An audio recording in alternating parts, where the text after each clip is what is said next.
kachan, panibagong araw, panibagong chibog na naman. Kaya naman, samahan nyo na si Ichan. Yahoo! Ngayong araw nga pala mga kachan ay ililibot ko kayo dito sa Dakoko.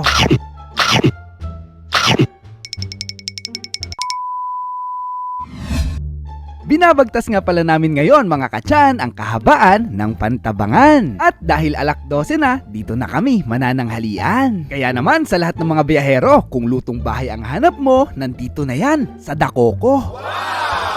Along the highway nga lang pala sila, kaya madaling makita. Ito nga pala ang menu sa Dakoko Eatery. Meron sila ditong merienda, pang-ulam, manok, baboy, luto ng baka, at merong nakabilao pa. Amazing! O ha? Saan ka pa? Ayan mga kachan, nakikita nyo sa screen ang iba't ibang lutong bahay na super sarap talaga. Take note second batch ng luto na yan mga kachan. Yung first batch kasi umaga pa lang, sold out na. Yahoo! Feel at home ka talaga dahil parang bahay mo talaga ang iyong kakainan. Yung mga upuan at lamesa ay nakaset up sa garahe nila. Condiments, kumpleto rin sila dito. Merong sili, suka, patis, toyo, ketchup, kalamansi, paminta, at marami pang iba. Talagang iyong makukuha ang gustong lasa ng iyong dila. Pero sa totoo lang, kahit walang mga pampalasa, yung mga ulam dito ay napakasarap na. Sapagkat nung ako'y nag-aaral pa mga kachan, ay natitikman ko na ang mga ulam nila. Dahil meron din silang branch sa CLSU. Puntahan at pinipilahan talaga sila ng mga estudyante. Shoutout nga pala sa mga taga CLSU dyan. Love na love kayo ni Ichan. Ilang minuto pa nga lang kaming nakaupo dito ay dumating na ang aming order. Sinigang na lechon! Maraming salamat nga pala kay Sir Robin na siyang nag-sponsor ng aming ulam. Isang order mo dito ay goods na siya sa 3 hanggang 4 na katao kahit magsama ka pa ng isang aso. Kasyang-kasya sa dami ng serving dito sa Dakoko. Amazing! Pakilala ko nga pala sa inyo mga kachan ang mabait at masipag na si Sir Robin. Kasama nga rin pala namin ang poging-poging driver, si Sir Walter. Pero Sir Walter, umaangal si Sir Dexter. Dapat daw isang pogi lang ang sabihin. Bahala na kayo mag-usap mga sir.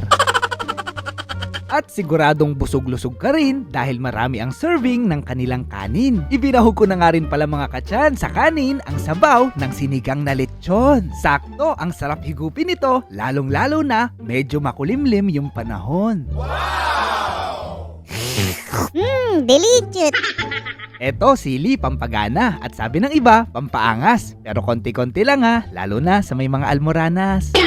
Kahit na isigang na nga pala itong lechon ay crispy pa rin ang balat niya. Yung tipong sa sobrang sarap nito, makakalimutan mo yung sakit na ginawa niya.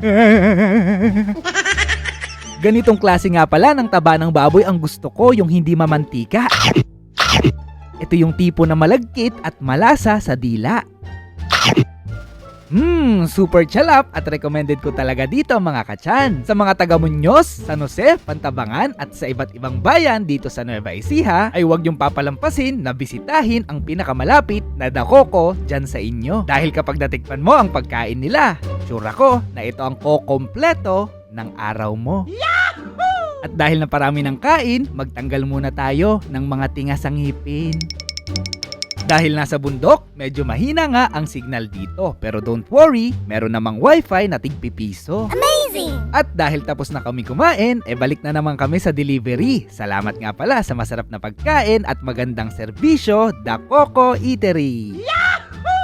Oops! Kala nyo ba tapos na ang kainan mga kachan? Nagkakamali kayo dyan. Sa bait at ganda ng serbisyo ng mga taga SNJ, kami tuloy ay nagantimpalaan. Mayroon tuloy pa meriendang pakwan. Maraming salamat po! Wow!